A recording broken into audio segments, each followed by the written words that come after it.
কি অবস্থা? আসসালামু আলাইকুম, সবাই কেমন আছেন? আশা করি ভালো আছেন। আমরা আমার চট্টগ্রামে বাংলাদেশে বেশিরভাগ প্রবাসী বউদেরকে, প্রবাসী যারা থাকে তাদের ওয়াইফদেরকে সবাই খারাপ মাইন্ডে নেয়। তাদের চরিত্র খারাপ, তাদের এই খারাপ সে খারাপ। গার্মেন্টসে যারা চাকরি করে তাদেরকেও খারাপ পাবে না। আসলে সবাই খারাপ না, গার্মেন্টসের সকল মেয়েরা খারাপ না। ওই জায়গাতে আমরা চাকরি করে দেখতেছি সকল মেয়ে খারাপ না। একটা লাইনে 20 জন থাকলে ওখানে একজনের জন্য 20 জনই নষ্ট। হ্যাঁ, সেমনি প্রবাসী বউ সবগুলো নষ্ট না, মানে কি একজনের জন্য কি শত শত প্রবাসীর বউ নষ্ট। আজকে সকালে একটা নিউজ দেখছিলাম, নিউজটা দেখার পর খুবই খারাপ লাগছে। আমি প্রথমে আসল কথাটা বলি। প্রথম আসল কথা হচ্ছে, একটা ছেলে হচ্ছে, সে হচ্ছে মানে কি প্রবাসে যায়। গত এপ্রিল মাসে সে ধার কত যেভাবে করে প্রবাসে যায় কাতারে যাওয়ার পর সে তার ওয়াইফকে 4 মাসে প্রেগনেন্ট করে অবস্থায় রাখে যায়। তো তার একটা স্বপ্ন ছিল যে মানে সন্তান হোক বা কন্যা হোক, সন্তান হোক, মেয়ে হোক, ছেলে হোক, সে হাফেজ বানাবে। ওই লক্ষ্য নিয়ে কি, ওই স্বপ্নটা নিয়ে কি সে প্রবাসে গেছে, যত টাকা লাগুক আমি পাঠাবো, আমার মেয়ে অথবা ছেলেকে কি হাফেজ হিসাবে দেখতে চায়।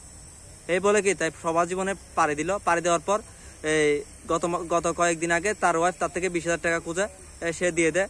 কোনো মানে 1 মাসের ভিতর কি চাকরি পাবে আর না পাবে, তো সে দিয়ে দেওয়ার পর লাস্ট 3 দিন ধরে তার ওয়াইফ তার কল ধরতেছে না, মানে কল যাচ্ছে না, রিং পড়লে কল মানে ব্লগের মতো করে রাখছে। তারপর আশেপাশে কল দিছে, তারা কোনো খোঁজখবর দিতে পারে না। তার মেয়েটার বাপের বাড়িতে কল দিছে, দেওয়ার পর বলতেছে আপনার মেয়েরে পাচ্ছি না ফোনে, একটু থাকলে দেন।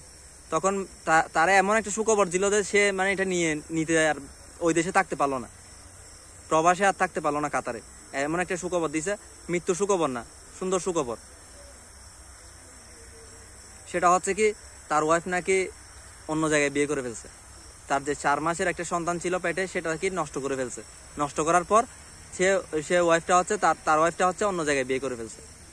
দেখেন এখন মানুষটা প্রবাস থেকে দূরে দূরে চলে আসে, মিডিয়ার সামনে বিচার দিচ্ছে কান্না করে করে।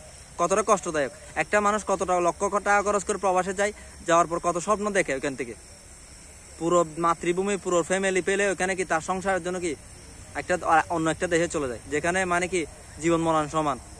যারা প্রবাস জীবন করে তারাই জানে প্রবাস জীবন কতটা কষ্ট। তো এমন একটা প্রবাস জীবনে এমন একটা সুখবর পেলো যে সে আর থাকতে পারলো না। তো মেয়েটার মন মানসিকতা কিরকম দেখেন, তার মাইন্ডটা কিরকম দেখেন, যে তার সন্তানকে নষ্ট করে তার স্বামীকে ফেলে কোনো ডিভোর্স ছাড়া অন্য একটা ছেলেকে বিয়ে করে ফেললো। আল্লাহ সবাইকে হেদায়েত করুক, ওই মেয়েটাকে হেদায়েত করুক, প্রবাসী বউদেরকে হেদায়েত করুক। সব প্রবাসীর বউ তো এক না, কয়েকজনের জন্য সমস্ত প্রবাসী বউ নষ্ট হয়ে গেছে, মানে তারা কথার নিচে সবার। তো আল্লাহ সবাইকে বোঝার তৌফিক দান করুক। সবাই তার জন্য দোয়া করবেন। ধন্যবাদ। আসসালামু আলাইকুম।